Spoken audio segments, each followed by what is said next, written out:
You had a very interesting question. Yeah, I wanted you to tell us the story about when you got scammed When you were trying to Buy. sell your account. No, not sell, buy an account, right? Was it? No, I was trading items. So I Okay. was trying to sell in-game items Okay. for real life money.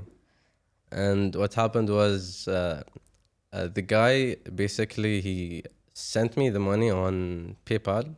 Okay, PayPal. Okay. And then I traded him the items in-game. Okay. He took the items and then like on PayPal, I guess they usually like stand with the buyer. Okay. And when they dispute a transaction or something, the buyer gets his money back. Interesting to know. So I gave him all the expensive items and he sent the money and then he managed to get it back. Oh my God. Okay. So Yeah. How much? It was How a much tricky did you sell? situation. Like it was worth maybe $4,000, $5,000. Oh, Okay, wow, that's a loss. Yeah, that's a loss. Yeah. So, يعني gaming assets and which game? It's not a very well-known game, but it's called Rose Online. Okay. It's a super old game, like But- back in 2008 or 2007. oh wow, yeah, that was a long time Yeah. ago, over Okay. 10 years ago. So, يعني what we can pick up from that is that gaming assets can be valued for so much, but there's no transparency when you're dealing with people. Yeah, that's true. So, what website did you use to do that transaction? No, it was in-game. In game, okay. So In-game. okay. No. So the transaction took place on PayPal, Okay. but it was right after I gave the guy the items in-game. Okay. So we had a trade in-game. Okay. So basically, like in a game, when you trade someone, you get a trade log, okay? A trade box, basically, and then you drag your items into the trade box, and then you hit confirm and exchange and stuff like that. And then afterwards, the guy sent me the money on PayPal. And And then then he you sent him. Yeah. And then he I think disputed or he knew something. that he will get the money back. Yeah. So. Our guest today is Almualla. He is one of our students who is specializing in the gaming industry of blockchain technology. You're going to hear very interesting insights from his side on how to integrate blockchain into the gaming world in terms of game design, in terms of token economics, and etc. The podcast will explore different innovations, different applications of blockchain technology. It's made for any listener who is interested in blockchain. You can be a professional or simply someone who has a curious mind. So sit back, grab a coffee, and enjoy this episode with us. Welcome to BlockPreneurs. Was this trading legit on the gaming platform? It wasn't. It wasn't. So you can't really sell your in-game items for real-life money because Okay. it goes against the game's terms and conditions. What's the consequences you might face? You can get banned completely off from of the playing. game. So there was one point I got an IP ban, so I can't even register an account or create an account That to play sucks. the game. Yeah. Yeah, that really sucks. So this is like an issue that people face in gaming. And Yes, they do. Since- There is demand for wanting to trade their in-game assets. However, there aren't any marketplaces Yeah. So let me give an regularized, I example. would say. Yeah. Yeah, that's true. That's true.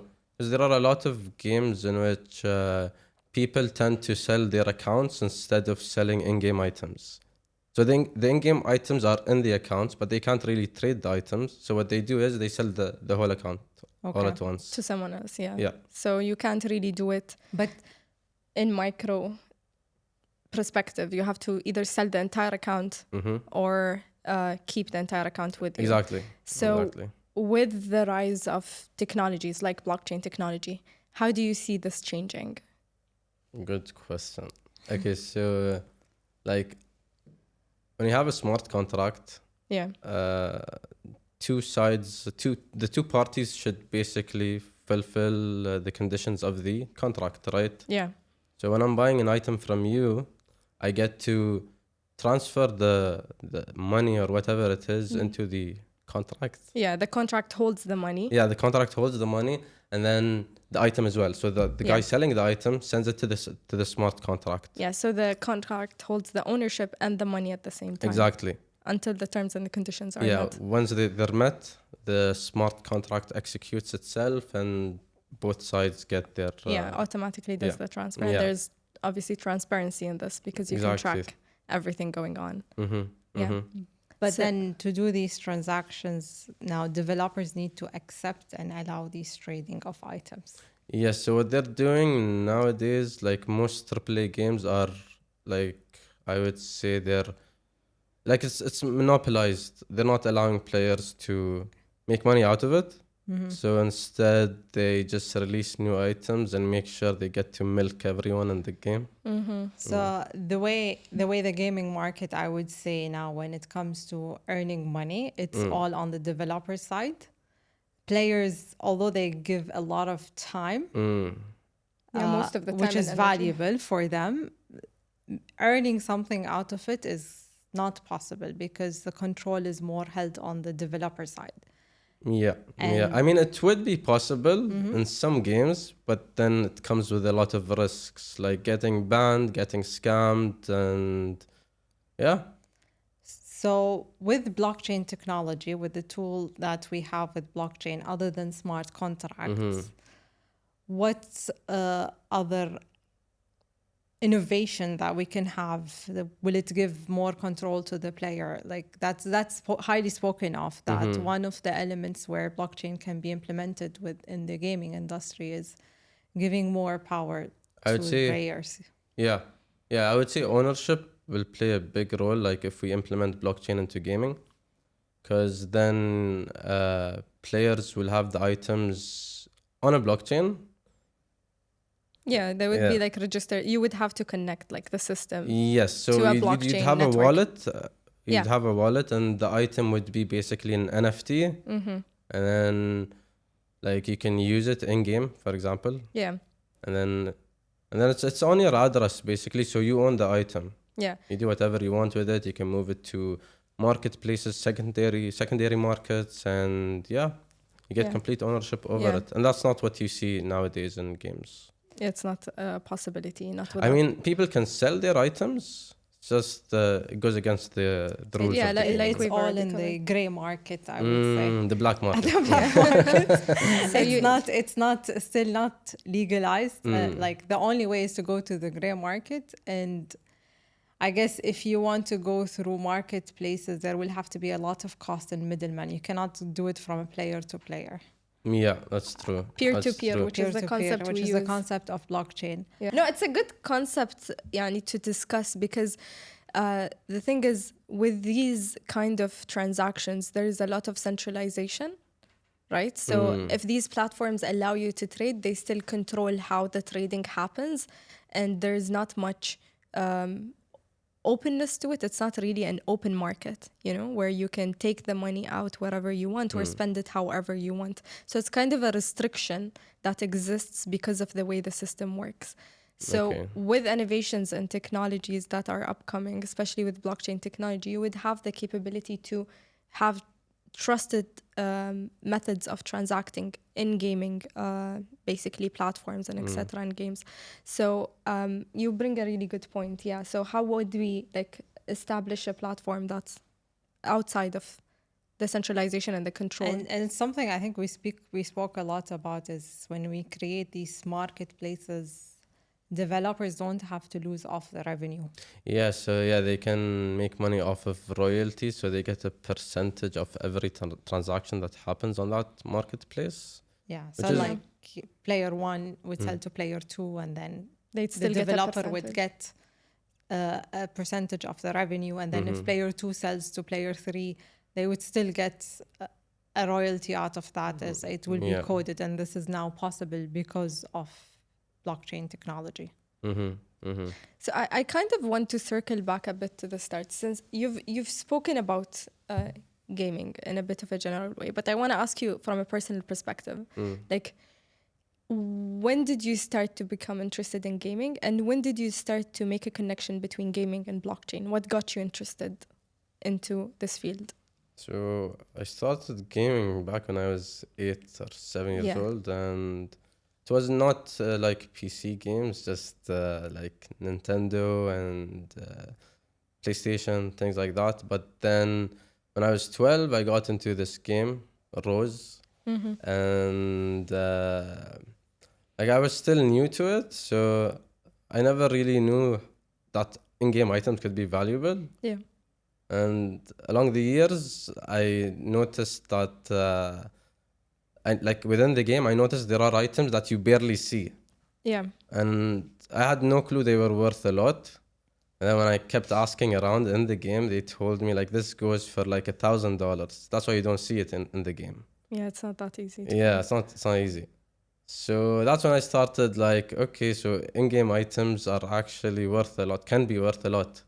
So it wasn't just that game, it was also in CSGO. You've got knives that are worth a lot. You've got like other games as well, like let's say PUBG as well. It has a lot of items. And what was your question again? Yeah, so my question was, you answered like the first part, which is Okay. when did you start to get interested into gaming? But when did you make the connection that specializing in blockchain technology for gaming is something that works for you? Let me just add before Ali answers. Okay. The first time I spoke with Ali when he was interested in joining the program was like, I'm interested in the crypto and in finance. So it was something completely different. That's true. But then, given the process we follow on the institute, the recommendation was in gaming.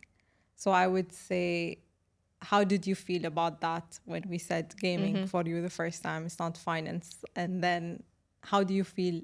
How did you feel then? And how do you feel now since that like you've become more knowledgeable about blockchain and how can you implement it in gaming? Okay. So I studied finance. My major was finance. Yeah. So it's only normal for me to think, okay, I got a major in finance, like blockchain finance. So, but then when I got the results and then you guys recommended gaming, it made sense because I know a lot about gaming. So why not? Yeah. And then when I got into it, got to learn about the play to earn games and then the metaverse and all that. I was like, okay, something's wrong. Like no one's making money out of it. And if they are just for a period of time, then that's it. The game dies and like, yeah. Yeah. Okay. Okay, so Fair enough. you raise a very good point, and this is what a lot of people, when they debate against using blockchain in gaming, that where is the sustainability of it, the long-term success, especially after the hype that happened in 2021 with Axie Infinity. And then there was other NFTs where there's a huge hype, huge trading, and then now people don't value these in-game items like before and collectibles.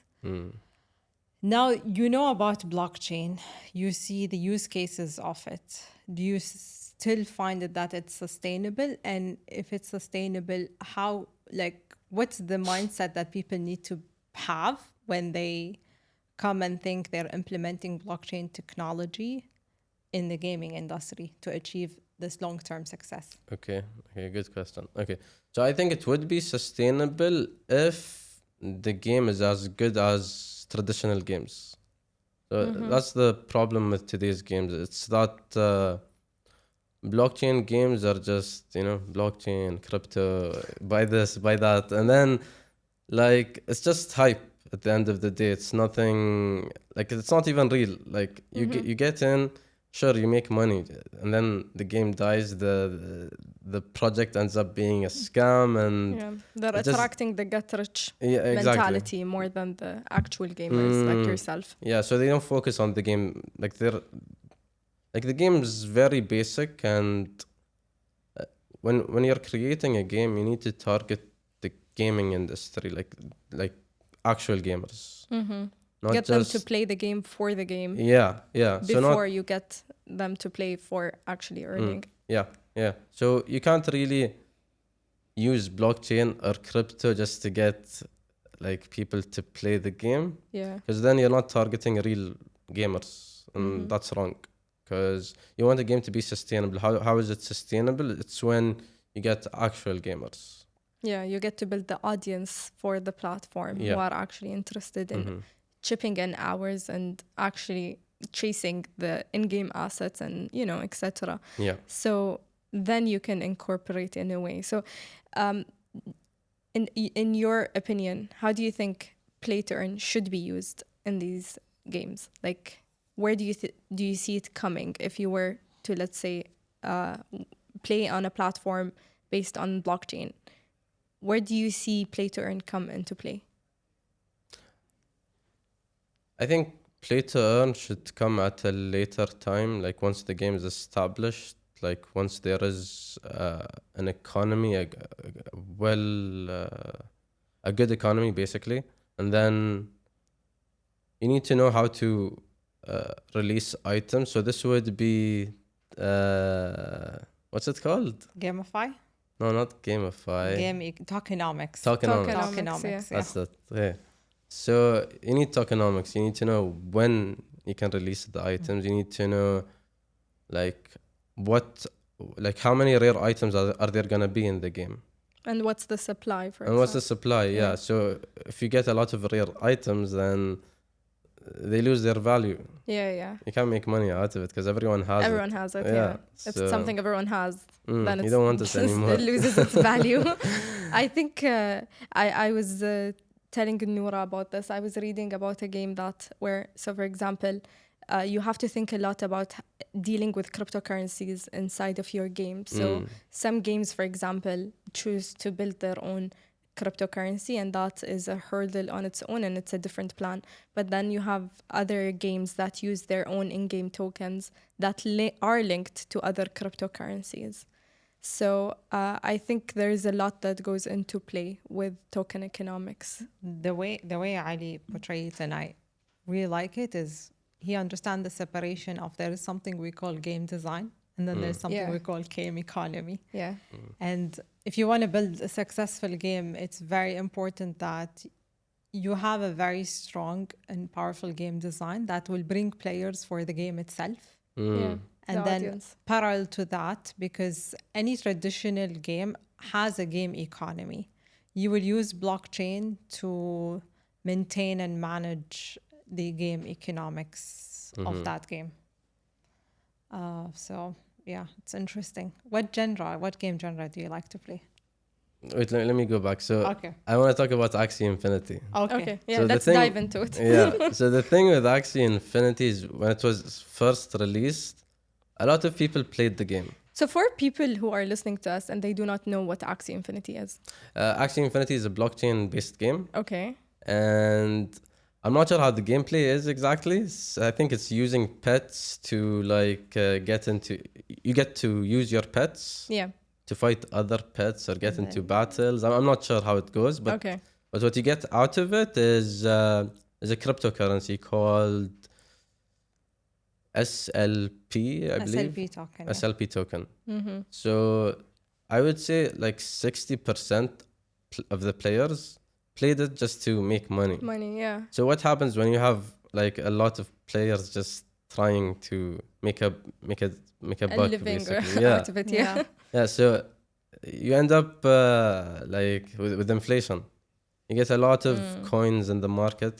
So the supply goes up, demand goes down, and you lose the coin's value. Yeah, The coin yeah. loses its value. And then it crashes. Yeah, so that's what happened with Axie Infinity. And I'm pretty sure they're working on it right now. Like, I wouldn't say that's the biggest issue, because Yeah. I'm not quite sure like what went wrong with Axie, but this is part of it. Yeah, that's for sure. So, yeah, Axie Infinity started at the time where the technology was like in the hype of 2021. Yeah, COVID was right there. after the pandemic. The pandemic was there. There Yeah. are a lot of people that were trying to find ways to make money, and play to earn was one of the options, especially in developing countries.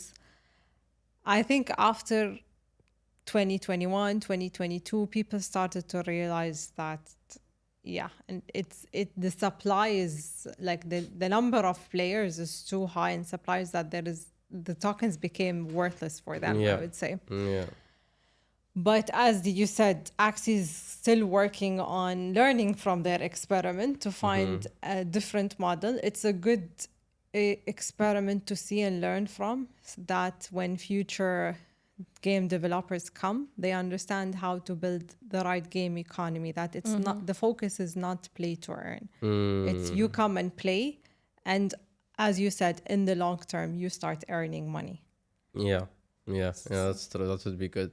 Yeah. I think the inspiring thing in technology is that it never stops growing. So any failure that happens in terms of any application, not that I'm saying that Axie Infinity has failed, but in general, any application that faces any struggles or hurdles, you will always anticipate and see something else that comes out there where we learn from the mistakes that were made in different applications. Yeah, that's true. So it's always growing, it's always exciting. And I think that's, like, at least it is for me, that is one of the reasons I feel so passionate to keep going in this industry, because I always know that there will be something new out there that builds on top of whatever is here. So whatever we see right now, there's something better coming right after it. Yeah. So let me bring you back to my question. What game genre do you like to play? I would say first-person shooter, so something like CS:GO, Valorant. So FPS stands for. You said it like. Yeah. I think I learned this from you, because for me, when you speak about gaming, I'm more on mobile, and then FPS is on PC. If I'm not wrong. Not And necessarily. It could be on the console phone as well. Oh, okay. Yeah. So I do have a random question about that, because I was reading a bit about games, and there was someone who was saying that it might be easier to implement like blockchain games on browser gaming versus downloadable gaming. I don't know a lot about gaming, so I just want to know, what do you think about Yeah, that's this? true. I mean, downloadable. I'm not sure how it works, to be honest, but most blockchain-based games are on browsers. They're not like, it's not like you get to download the game and then blockchain is there. Yeah. So I'm not sure how the design works exactly. I think the technology is still a long way ahead to make, because of maybe interoperability issues, having to connect to like platforms such as Ethereum or Solana, like doing on mobile is... But in fact, actually, Apple allows games, for example, with NFTs, which has boosted demand for mobile games as opposed to... You brought a really good point. You said in blockchain, we're working a lot on interoperability to make applications accessible by different networks of blockchain, because in blockchain, we don't have one network. We have so many different networks to choose from depending on our like use case. So interoperability is a really good topic to explore here. How do you see interoperability in gaming using blockchain?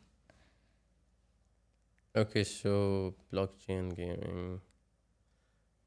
So let's take Blizzard as an example. Okay. Okay, Blizzard is a well-known company that has a lot of games. You've got Call of Duty, World of Warcraft, not sure what else, Overwatch. Okay. So these are 3 different games by the same company. Yeah, and they have a popular crowd too. Yeah, they do. So if you had interoperability there, people can switch items from game to game, right? Yeah. And like, they're completely different games. It's just, if the games had some similarities, then people could easily use their rare items from different games. Rare items like weapons, skins. Like weapons, avatars, cosmetics, things like that. Yeah. So people can, like, I'm playing Overwatch, I have an axe, I want to switch it to, I want to use it on another game, say World of Warcraft. Okay. Okay, that would be possible. It's just not very convincing because they're completely different games. Different worlds. Yeah, so unless they have similarities, then yeah, that might work well, I guess. But it's a point to explore. Like if you're someone who's building a future game and you have the specialization and the tool of blockchain, it's something that you can put into game design, like you guys mentioned earlier. Like it comes into like it opens new possibilities that were not possible before. I would say it makes it smoother. I would say having the in-game currency would play a role because like I want to sell an item, and then all these 3 games have a single marketplace. Okay. Yeah. And you can sell your item on the marketplace. Like you're playing Overwatch, you sell your item there, you get to buy an item on World of Warcraft. So they all have the same currencies. You don't have to worry about having to get a different currency on a different game. Or worry about like the transaction fee or whatever, the conversion fee or whatever. Yeah, goes on. It exactly. just makes it more smooth. That's for sure. Yeah, that would make sense. So how was your journey so far since you started with, I would say, trading in crypto, then going deep into the blockchain technology, and now you're currently working on developing your own business using blockchain in the gaming sector? How do you feel this entrepreneur journey is going so far with you? Let's start with trading. I got into... So I wanted to start investing. And then the easiest way I found was crypto. Because if you're getting into stocks, you need to share a lot of details and it takes forever. There's a lot of KYC. Yeah. Yeah. So I decided to get into crypto because it's way easier. You just need to like scan your ID, put it here, take a picture of yourself with the thumbs up. Yeah. Been there, done that. And then you're in the market. And then you're in the market, you're there. You're on your own though. Yeah. It doesn't If you come lose it without all, its risks. it's all on you. So I started trading in a platform which was like basically known in the GCC, in the Gulf countries, but it didn't have a lot of coins. Just the top 10 coins or top 15 coins, and I didn't know what I was doing. I was buying all the coins basically, and I had no clue what they were. Every egg in a different basket. Yeah. Do you still have these coins? No. I sold them. At profit or loss? That's a good question. We'll come to that. Just wait. So I got a lot of coins, and then I decided to sell them all. Because I saw one coin go like up 30%. I was like, yeah, that's the one. So I buy that coin. 5 minutes later, it's down 5% or something. So then I met this friend who told me about another platform, which is very well known. And I moved to that. And then he started telling me about smart contracts, layer 2, layer 1s, and then altcoins.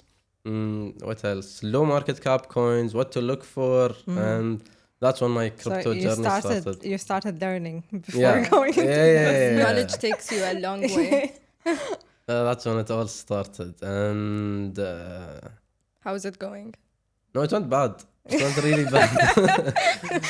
how is In general, let's keep the initial crypto phase on a side. How is it going in general? I think what Ali wants to say is that this brought him into the core Led you. Because I didn't know what I was putting my money in. Like I didn't get the technology, so I felt like, okay, if I'm investing in something, at least know what I'm investing in. Yeah. And then I got into blockchain and I started learning things. I started with Bitcoin. Okay. Yeah. So I knew it was a ledger. The OG. The OG. So Bitcoin and then Ethereum and then, But then I lost it all in Luna. It was a good day. Sorry. It's okay. No, people need to know that. You don't go blind. Yeah. And that's one thing. And then it's a risk. And that's one of the reasons is we highly encourage that people invest in learning the core of the technology itself. Core sciences. Yeah, the core sciences of the technology itself. Understand how the technology works and then come up with utility use cases. Because if you just go blindly on just crypto and then you don't know if these tokens actually have intrinsic value, have a utility, there's no long-term sustainability in it. And it's just the tip of the iceberg. Like I think cryptocurrency can be the star of the show, but it also can be the byproduct of so many different things. So if you look beyond trading in crypto, you'll see so many things as you have seen yourself. Right? So now you know more about the technology and you're one of the people who actually lost from crypto. Yeah. Do you still believe in the technology? I do. I do. Some people, they lose it all and they never go back in. Yeah. So that's why I'm asking, because some people, they went into the crypto hype they lost, and then they're like, that's it. This is not. Let's give them some credit. Yeah. The loss is not easy. It That's is for painful. sure.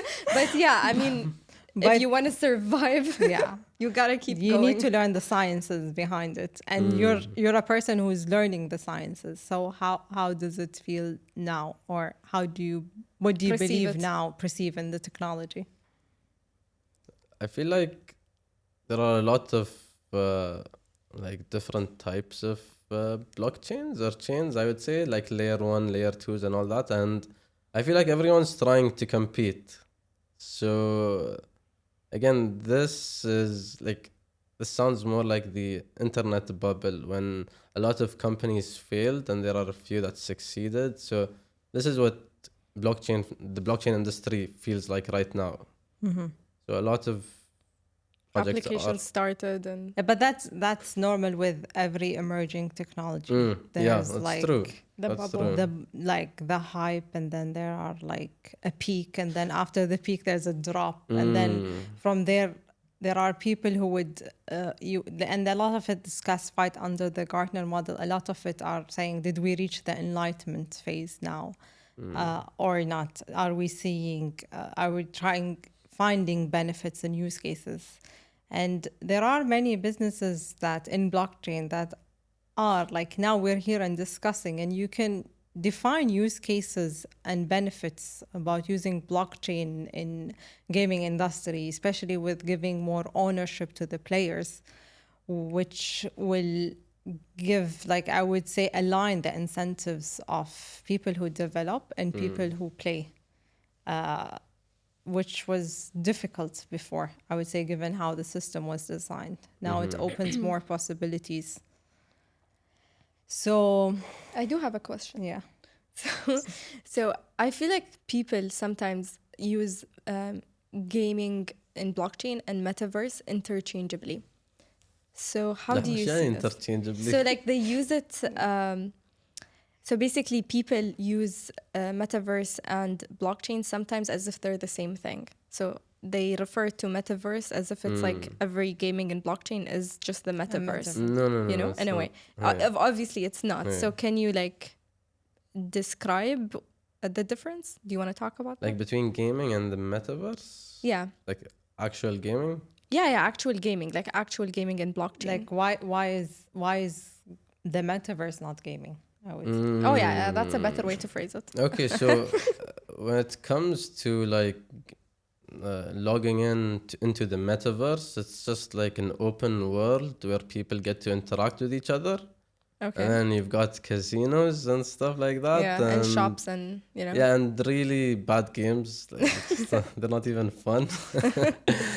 And I think it was just a hype because people get to buy lands and stuff. But like, what do they end up doing with those lands? I think they're still figuring this out. Yeah. I like, feel like it has potential, but not at the Sandbox moment. is one of the blockchain-based games that we're selling land, and now is going to give the feature that people can design on these lands, build on it, which is quite interesting. I feel like it was used a lot as a marketing tool for a lot of Yeah, I got big into brands. Sandbox at one point, Yeah. and I read about it, and it's like they promised a lot of things, but these things never came. Okay, Okay. they're still investments- working yes, towards I it. am guessing that, yeah. Yeah. So it's taking longer time. So the metaverse and the gaming world and blockchain do not have to be the same. They're different concepts. Yeah, different concepts for sure. That's a consensus on that. Yeah, I don't know, because I feel like it was something that was Okay, discussed. a let lot. me bring you to your journey in learning blockchain back. So now that you know more of blockchain and you started to work on your business idea, business concept, what insights would you give to people who hear the word blockchain or who hear the word NFT and then they would tell you, no, this is a failure?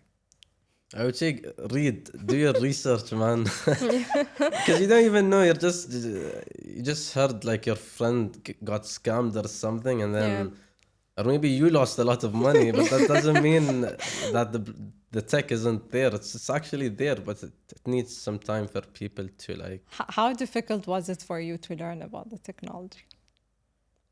Did it take a lot of effort? Yes, it's gonna take forever for me to get blockchain.